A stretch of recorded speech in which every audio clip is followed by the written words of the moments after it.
स्वागत है ब्रेक के बाद एक बार फिर से आपका। और बजट कैसा रहा बाज़ार के लिए और कैसा रहेगा ये बजट आने वाले कुछ समय के लिए बाजार के लिए बातचीत हम कर रहे हैं। हमारे साथ इस बीच इस खास चर्चा में सुनील सुब्रमण्यम जुड़ चुके हैं। सर नमस्कार, कार्यक्रम में स्वागत है आपका।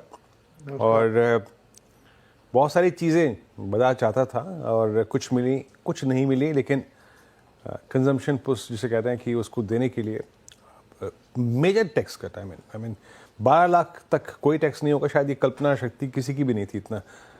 पहले तो इस पे आपकी प्रतिक्रिया क्या है? ये आपके अनुमान में था क्या ये, और इसका इम्पैक्ट कैसे देख रहे हैं आप अगले आने वाले कुछ समय के लिए, किन किन सेक्टर्स पे, किन किन स्पेस पे?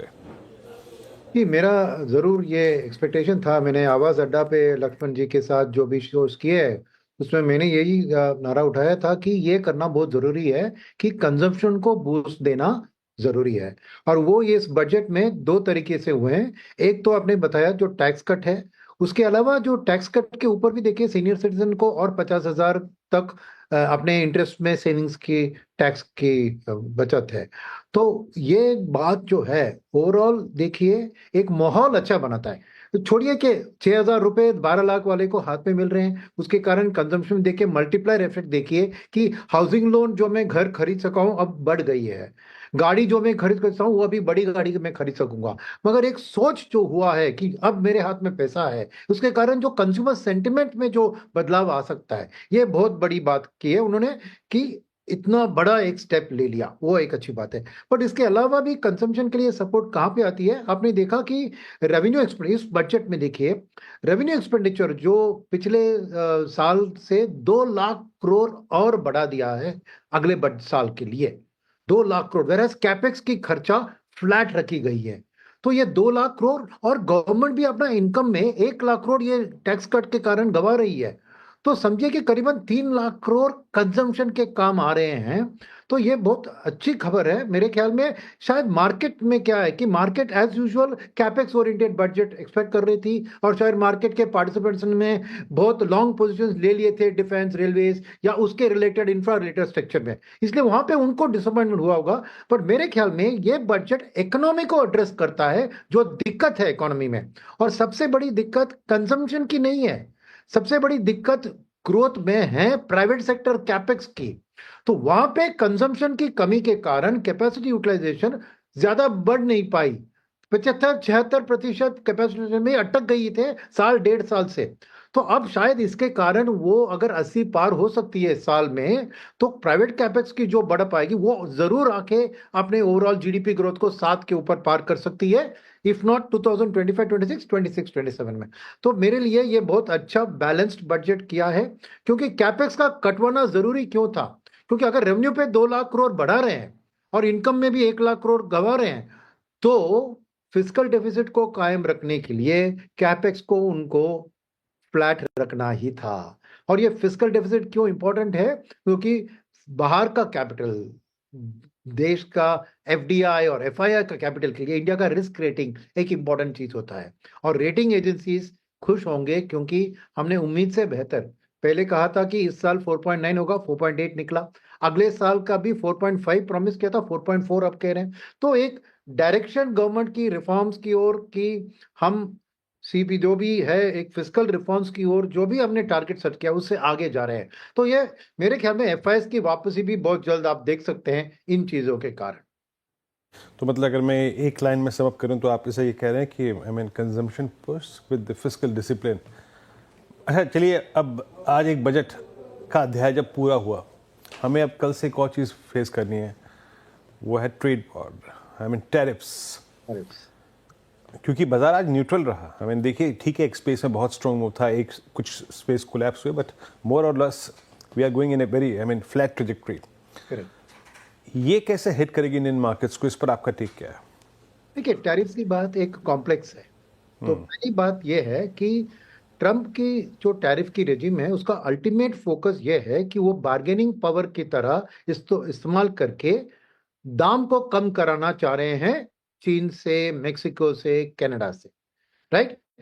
मगर अगर उन्होंने दाम कम नहीं किया तो ये टैरिफ एक्चुअली नेगेटिव बन सकती है अमेरिका के लिए, क्योंकि वहां की इन्फ्लेशन बढ़ जाएगी और ट्रंप की जो मांग है कि रेट कट आ जाए वो और भी दूर चली जाएगी। तो मेरे ख्याल में ये एक बार्गेनिंग चिप है। अभी ये टैरिफ लगा रहे हैं, फिर नेगोशिएशन की बात होगी इन 3 देशों के साथ कि आप अपने दाम करा दो तो मैं टैक्स टैरिफ हटाऊंगा। तो ये नेगोशिएशन 3-4 महीने चलेंगे। ओके, वो एक पहली बात है। तो यहां से इंडिया के लिए ये फायदेमंद टर्न आउट हो सकता है। क्यों? एक चीज है कि चाइना इस टैरिफ को रूट को ये करने के लिए अपनी प्रोडक्ट्स को बाकी देश में ट्रांसपोर्ट करके वहां से फिनिश करके जाने की एक संभावना हो सकती है। तो शायद इंडिया और चाइना इसमें गठबंधन में आ जाए और प्रोडक्ट्स का पार्टली फिनिश प्रोडक्ट को इंडिया में लाकर यहाँ फिनिश करके अगर एक्सपोर्ट करें तो हमारी जो टैरिफ, अभी तक ट्रंप ने इंडिया के ऊपर सख्त टैरिफ की बात नहीं की है, और अगले महीने या इस महीने अभी कहना है उन्होंने मोदी जी को उधर आमंत्रित किया है। तो शायद उनके इसमें इंडिया कोई डिफेंस की कुछ खरीदारी उनसे करे, ऐसे करे तो, और तेल भी उनसे खरीदें तो शायद हमारे लिए टैरिफ का असर कम पड़ सकता है और चीन के साथ गठबंधन से कुछ प्रोडक्ट्स यहां से जा सकते हैं। और ट्रंप इसको मना नहीं करेंगे क्योंकि अल्टीमेटली उसको चाहिए सस्ता प्रोडक्ट अमेरिका में, राइट। सेकेंड चीज है कि वो मेक अमेरिका ग्रेट अगेन में क्या चाह रहे हैं कि अमेरिकन बिजनेस की बढ़त। तो शायद ये भी हो सकता है कि अमेरिकन बिजनेस अब चाइना से खरीदारी कर रहे थे, शायद वो इंडिया से खरीदने के बावजूद वो अपने फैक्ट्री को यहाँ सेटअप कर सकते हैं। अगर वो कर दिया तो वो प्रोडक्ट एक अमेरिकन कंपनी का यहां से एक्सपोर्ट होगा अमेरिका को।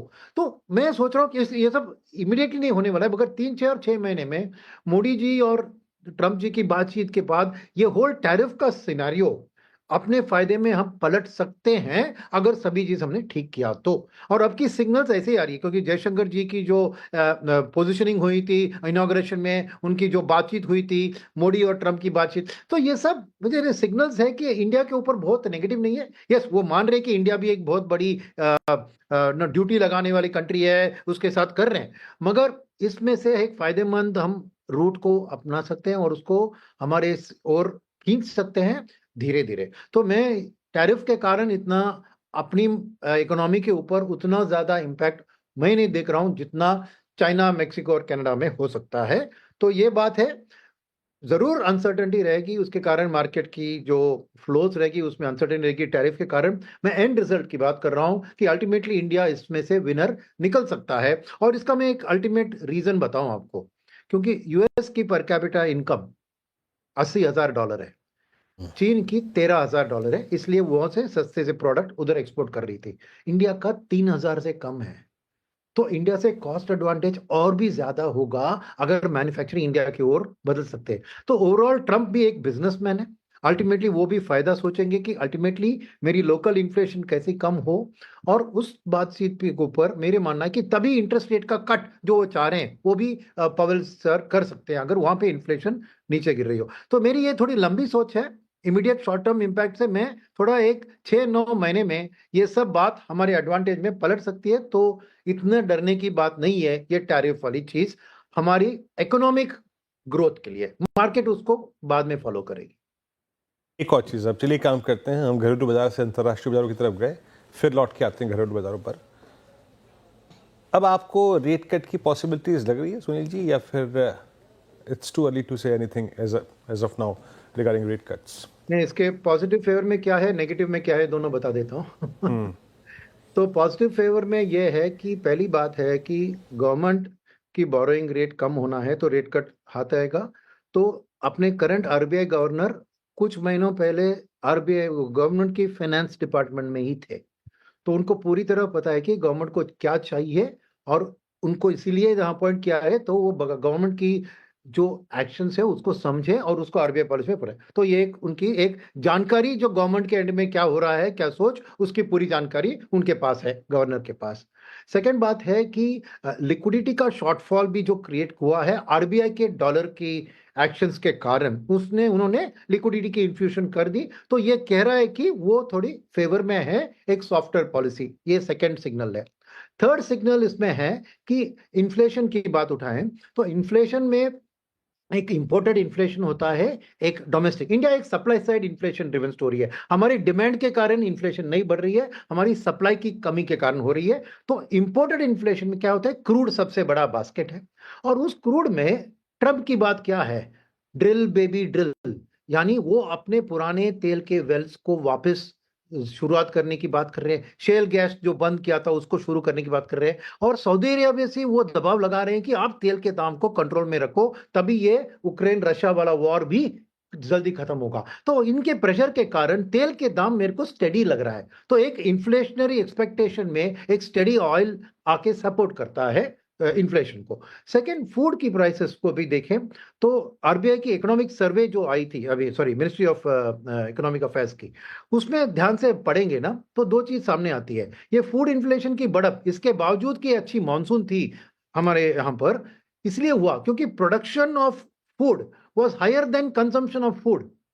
फिर भी आपको फूड की प्राइस बढ़े क्योंकि लोकलाइज था, सप्लाई जहां पे था, डिमांड जहां पे था, इसमें अंतर था और वो ट्रांसपोर्टेशन से नहीं हो पाया, वो एक बात थी। और दूसरी, एक मॉनसून को भी एक पॉकेट्स में डिफिशियंसी थी।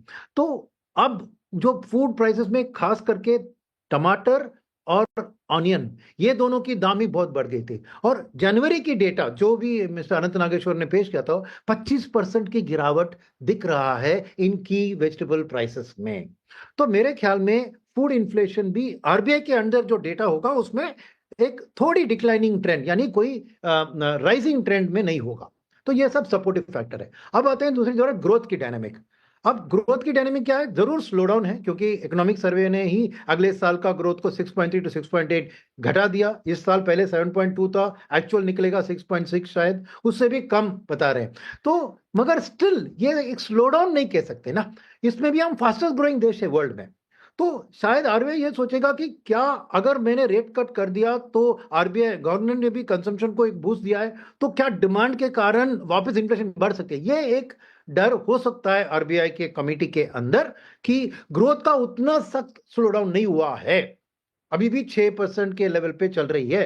तो इनको इसको हाथ में लगते हुए वो डिसीजन लेंगे। तो मेरे ख्याल में कुछ हफ्ते पहले तक 50-50 था रेट कट का, अब 60-40 in favour of rate cut कहूंगा। अभी भी मैं 80 या 100% का रेट कट क्लियर नहीं दिख रहा है, मगर जरूर सपोर्टिव फैक्टर्स बढ़ गए हैं एक रेट कट की ओर। और रेट कट ना हो फिर भी एक सॉफ्ट आउटलुक ही पेश किया जाएगा। चलिए सुनील साहब, बहुत बहुत शुक्रिया, मज़ा आया आपसे इस बातचीत में, और स्पेशली जो आखिरी टेक आपने दिया regarding possibility of rate cuts. चलिए उस पर भी बात करेंगे जब समय आएगा, लेकिन बाजार को एक बार जरा इस क्लोजिंग को फिर देख लेते हैं। इट्स 23482 और आज का लो और आज का हाई वेल डिफाइंड रहा। निफ्टी का आज का high exactly dot 200 day exponential moving average जो हमने तोड़ा था 8 जनवरी के दिन, उसको एग्जैक्टली स्ट्राइक किया, उसके नीचे बंद हुए, और कल जिस लेवल को तोड़ के हमने तेजी हासिल की थी 20 डे में, वो आज का लो रहा। डिफाइंड लो, डिफाइंड हाई। फिलहाल इस चर्चा में इतना ही, थोड़ा सा ब्रेक, और सीएनबीसी आवाज़ पर बजट के बाद की जो चर्चा है जारी रहेगी।